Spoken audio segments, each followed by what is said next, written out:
আজকে মহাসংগ্রামের দিন 21শে জুলাই 93 সালে বর্বরচিত ভাবে তদানীন্তন বামফ্রন্ট সরকারের যে পরিচালনা হয়েছিল, নিরীহ মানুষের উপরে 13 জন শহীদ হয়েছিলেন এবং তারই পরিপ্রেক্ষিতে 30 বছর ধরে এই 21শে জুলাই আমরা পালন করে আসছি তৃণমূল কংগ্রেসের পক্ষ থেকে। এবং আজকে সারা ভারতবর্ষে সেই মহাসংগ্রামের দিনটি এখনো তার তাৎপর্য এবং গুরুত্ব হারিয়ে যায়নি। এই জন্য যে রাজনৈতিক কর্মীর সংগ্রাম শেষ হয়ে যায় না, ফুরিয়ে যায় না, থেমে যায় না, 21শে জুলাই আমাদেরকে নতুন করে পথ দেখায়। 21শে জুলাই শপথ নেবার দিন। নিত্য পণ্য এবং প্রয়োজনীয় সমস্ত জিনিসপত্রের অস্বাভাবিক মূল্য বৃদ্ধি, তেল এবং গ্যাসের অস্বাভাবিক মূল্য বৃদ্ধি, পরিবহনের অস্বাভাবিক মূল্য বৃদ্ধি সারা ভারতবর্ষব্যাপী। ভারতবর্ষের মানুষ অতি সম্প্রতি যে 18তম লোকসভা নির্বাচন হয়েছে, সেই নির্বাচনে সমুচিতভাবে জবাব দিয়েছে।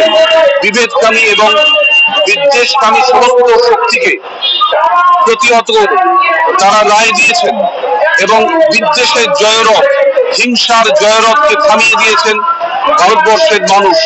ভারতবর্ষের মানুষ তার সংবিধানের মূল্য দিয়েছেন এবং সেই মূল্য আমরা প্রতি মুহূর্তে স্মরণ করছি। আজকে 21শে জুলাই শহীদ স্মৃতি তর্পণের মধ্য দিয়ে নতুন করে আমাদের শপথ, এবং এই শপথ সারা বাংলার মানুষের, সারা ভারতবর্ষের মানুষের প্রতিরোধ এবং প্রতিবাদের দিনকে সূচিত করার জন্য এবং স্মরণ করার জন্য। কোন শহীদের রক্তই যে ব্যর্থ হয় না।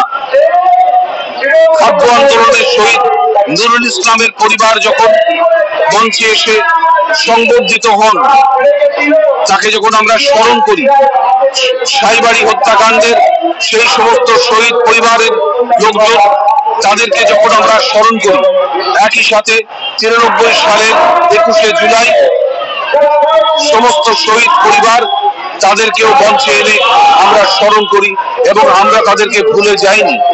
তাদের শহীদের মর্যাদার মধ্য দিয়েই, সংবর্ধনার মধ্য দিয়েই শুধু আমরা থেমে থাকিনি।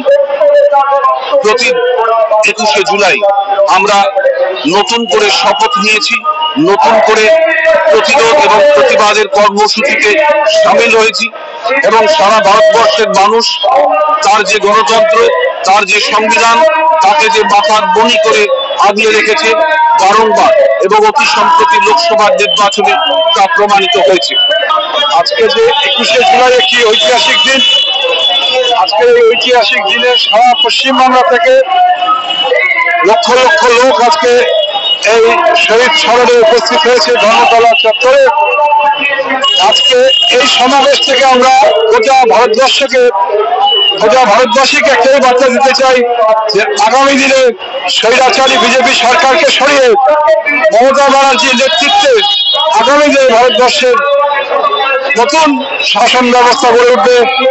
মমতা ব্যানার্জির নেতৃত্বে, অভিষেক ব্যানার্জির নেতৃত্বে আগামী দিনে তৃণমূল কংগ্রেস গোটা ভারতবর্ষকে পথ দেখাবে, গোটা ভারতবর্ষকে নেতৃত্ব দেবে। এটাই এখান থেকে আমাদের শপথ। এই বলে বক্তব্য শেষ করছি।